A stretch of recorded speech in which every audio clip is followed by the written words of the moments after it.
Hey guys, Josh with Blitz Esports.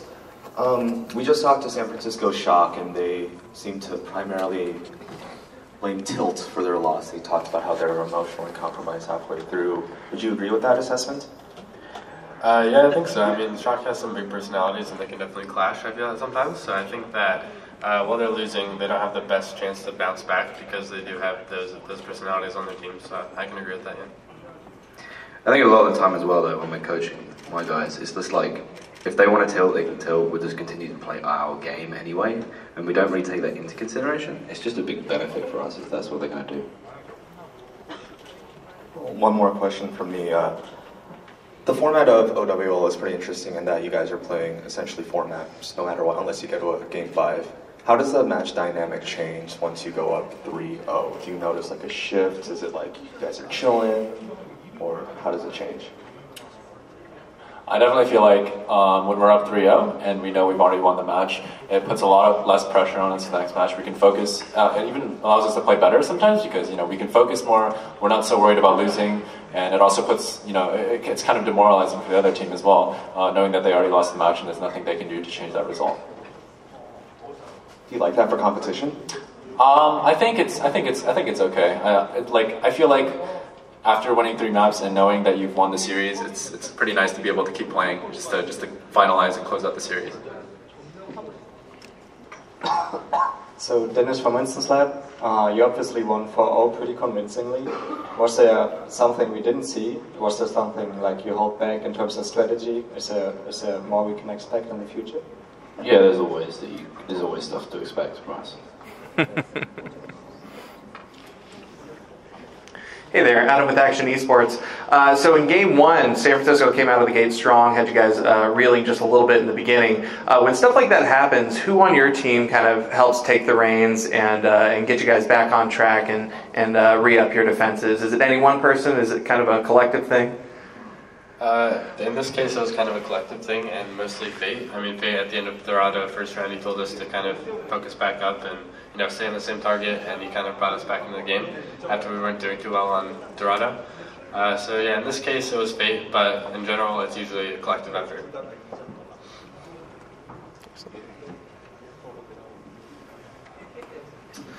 Nathan Fusco with Double Tap. This is for you, Silk. Coming in as a substitute, is that something difficult for you to come in and kind of spur the moment for the map? Would you rather start off? It definitely adds more pressure, knowing that I'm coming in, and if we do poorly, you know, it kind of reflects poorly on me. But it definitely also inspires me to try harder within the game to prove myself more. And I'd say it's a little bit more difficult to be subbed in, just because if you get in the beginning of the match, all the nerves are gone, you know, by the halfway point, or, you know, the second map or so. But I think it's fine. Tyler, ESPN. Valiant preaches like a team effort. There's no subs. It's all a collective. Did you guys have to like check your ego at the door coming in? Because all of you are, you know, top talent. You all feel like you should be playing the entire time. So when it's the halftime and you get subbed out for someone, do you feel a bit down, or have you guys learned how to, like, it's not your individual victory, but it's the team's victory that matters? And how did you have to change your mindset going into that? For me, personally, I know I got subbed out at the halfway mark this time, but I know that we have like a strat in place, and I know that everything's going to work out because me and Silk play depending on the map, not how the series is going.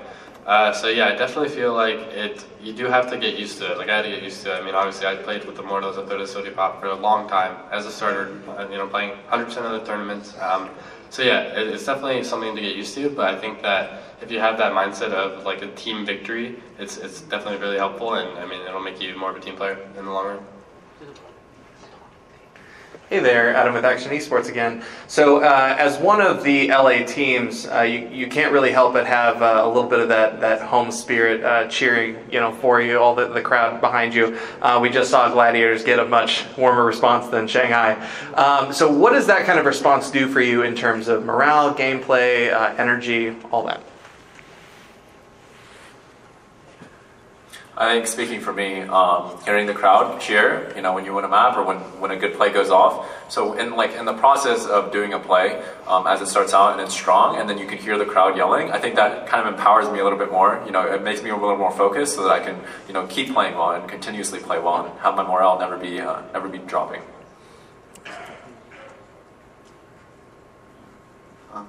네, 한국에서 데일리 스포츠 이시우 기자라고 하고요. 대회 며칠 앞두고 김동욱 코치가 이제 팀을 나갔는데 왜 대회 며칠 앞두고 나갔는지 그리고 그에 대한 영향은 없었는지 좀 궁금합니다.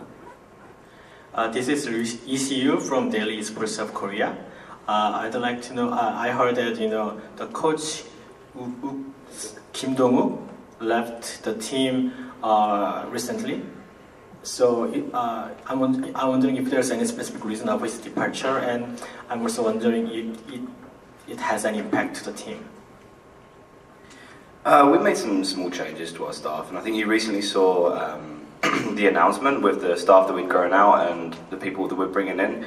It's just that some of our coaching methods and philosophies didn't line up correctly, and then we just moved on from there, grew the team out, and felt that it was best for us to part ways. And it hasn't really made much of a difference, really, in terms of how we're growing, because this has been a development process along with him. So everyone's been brought in, and it's been like a really nice, smooth transition. But we thank him for what he's done from when he was here at Immortals and stuff like that too. Hi, Hunter Slayton. I'm with Blizzard. It's often been said that you learn more from failure than success. I was wondering if there were any sort of lessons that you guys could learn from mistakes that you saw you made in the match. Or if not, or if what you talked about afterwards, if there's anything you said, we need to work on this next game. I would actually say that for us staff, for the coaching staff, there was a few strats and things that, a few things we analysed that we definitely made mistakes on, and over-analysed in some cases. So taking that back as well, we kind of just discussed, and we were like, okay, maybe we should look at it, not overlook some things and go from there. And I think for the guys as well, I can hear the comms and stuff. When between rounds, there was a few times on a few different maps. I think Ilios, for example, you might have seen a mistake with the composition. So we was putting out McCree, or Genji, sorry, and then we switched to McCree, and then we switched to Farrion, and that was a big mistake on our part. But we'll just take from that and go, hey, next time let's actually really think about what we're doing, take a breath, and let's go from there basically. Dennis, for instance, Lab again. How much did the preseason help you? Because Sleepy said he felt really targeted, and Sleepy obviously had a great performance in the preseason. So was this like the reason why you were so specific on maybe targeting him? Yeah, in the preseason, after our shock match, we definitely were very surprised by their playstyle because we weren't really used to it, scrimming other teams. And so we were able to prepare accordingly, such as putting more pressure on people who we feel could make more plays for them. And for me personally, though, the preseason helped a lot because it made me a lot less nervous for today, which is kind of ironic because in the preseason, the results don't really matter, while in this, the actual Overwatch League starting, and the results do matter, but it helped me become a lot less nervous on stage and focus more. Nathan with Double Tap. This is for Cuddles or soon.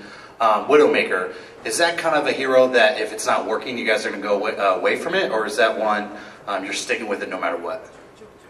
It depends on maps. There are some maps it's easy to play Widow, and you can get a lot of space for your teammates. But maps like Numbanis, it's kind of impossible. Okay, Dennis, for instance, Lab again. Maybe for Damon, you just came here, you're the new analyst, right? How does it feel to be here? Is there some nervous issues on your side maybe?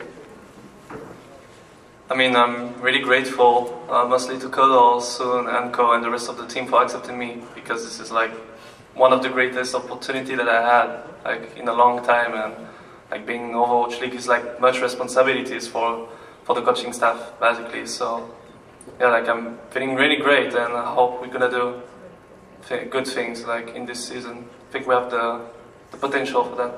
Hi guys, I'm Jen Neal. I'm the PR manager for the Valiant. If I haven't met you yet, please come introduce yourself. I'll be standing over here for a little bit. I'd like to work with all of you this season. And thank you for coming out and supporting us.